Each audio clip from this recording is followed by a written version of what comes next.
Qu'est-ce donc que la plénitude de Christ? C'est simplement l'élargissement continuel et la finalité extrême de toutes ces choses.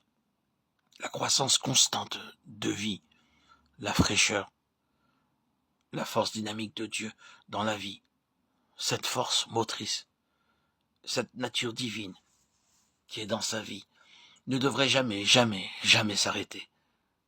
La vie doit, selon le dessein éternel, croître, croître et croître de plus en plus. Plus de vie. Prenons-le sérieusement à cœur, recevoir la vie éternelle, c'est un don reçu une fois pour toutes. Mais si nous en sommes au commencement, nous n'avons pas encore découvert combien merveilleusement pleine est cette vie, et combien cette vie peut devenir de plus en plus abondante à mesure que nous avançons. Plus longue est notre vie de chrétien, plus nous devrions être caractérisés par cette vie puissante de Christ, la puissance de sa résurrection, comme l'appelle la parole de Dieu. Et la plénitude de Christ est l'élargissement progressif, le développement et la somme totale de ces choses qui nous ont été données et en lesquelles nous sommes entrés au commencement de notre vie chrétienne. Lorsque nous atteindrons la plénitude, ce qui n'arrivera jamais ici-bas dans cette vie terrestre, mais nous serons finalement un jour dans toute cette plénitude. Alors, ce sera l'universalité de toutes ces choses. Nous pouvons voir combien immense est Christ et combien immense doit être la vie chrétienne.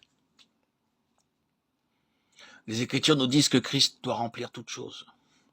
Éphésiens 4,10. Comment Christ va-t-il remplir toutes choses?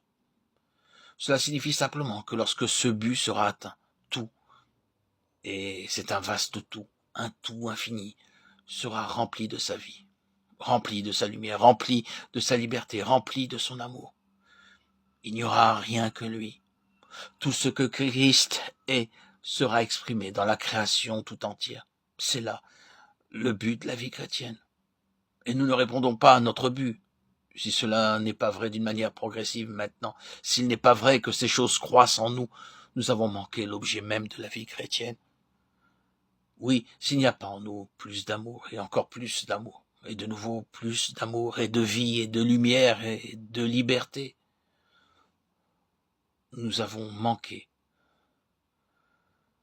le but même de la vie chrétienne. La vie, selon le dessein de Dieu, doit croître